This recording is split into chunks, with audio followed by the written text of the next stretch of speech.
மருமகள் சீரியல்ல அடுத்த வர எபிசோட்ல என்ன மாதிரியான ட்விஸ்ட் எல்லாம் இருக்க போகுதுங்கிறத இந்த வீடியோவில் பார்க்கலாம்.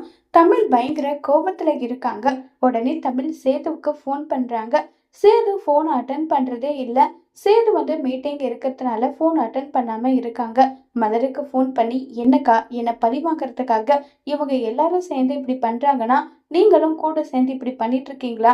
நான் உங்களுக்கு 3 மணி நேரம் டைம் கொடுக்குறேன். அந்த 3 மணி நேரத்துல நீங்க என்ன பண்ணுவீங்க ஏது பண்ணுவீங்கன்னு தெரியாது.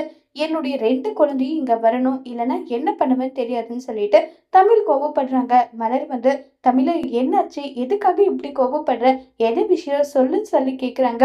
அக்கா, உங்க மேல நான் ரொம்ப மதிப்பு மரியாதை வச்சிருக்கேன். தயவு செஞ்சு நீங்க இப்படி மட்டும் பண்ணாதீங்கக்கா. எனக்கு ரொம்ப வருத்தமா இருக்கு.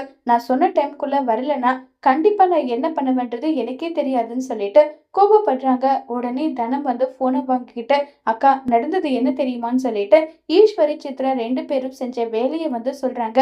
இதை கேட்டு மலரு பயங்கர ஷாக் ஆகுறாங்க. அந்த நேரம் பார்த்து சேது மீட்டிங் முடிச்சிட்டு வராங்க. மலரு, என்னாச்சு, ஏன் இவ்வளவு வருத்தமா இருக்க, என்ன விஷயம்னு சொல்லிட்டு கேக்குறாங்க.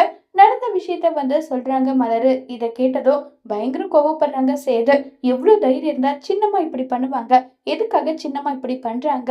தமிழ் பிறந்த நாள் அப்ப குழந்தைய பார்க்க வரேன்னு சொல்லி வந்தப்ப கூட அவங்க இப்படிதான் பண்ணாங்க, ஏன் இப்படி பண்றாங்கன்னு சொல்லிட்டு சேது ரொம்ப கோவப்படுறாங்க.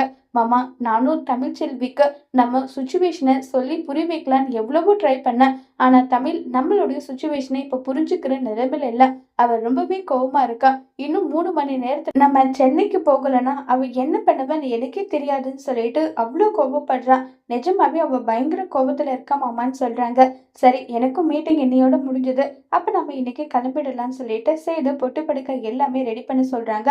ராஜா கிட்ட போய் பாக்குறாங்க. ராஜாவும் நல்லா தூங்கிட்டு இருக்காங்க. அப்பா அப்பான்னு சொல்லிட்டு எழுப்பினதும், என்னையா சேது, வேலையெல்லாம் முடிச்சுதான்னு சொல்லி கேக்குறாங்க. அப்பா, பஞ்சாயத்து ஆளுங்களுக்கு ஃபோன் பண்ண சொன்னேனே, பண்ணீங்களாப்பான்னு சொல்லி கேக்குறாங்க. இல்லையா சேது, ஃபோன் பண்ண முடியல. ஃபோன் பண்ணா சுவிட்ச் ஆஃப்னு சொல்லி வந்ததான். அப்படியே மயக்கத்துல அப்படியே தூங்கிட்டியான்றாங்க. என்னையா, ஏதாவது பிரச்சனையான்னு சொல்லிட்டு கேக்குறாங்க. இப்ப சேது ராஜாங்கத்து கிட்ட உண்மையை சொல்லுவாங்களா இல்லையாங்கிறத வரப்போற எபிசோட்ல வெயிட் பண்ணி பார்க்கலாம். தேங்க்யூ.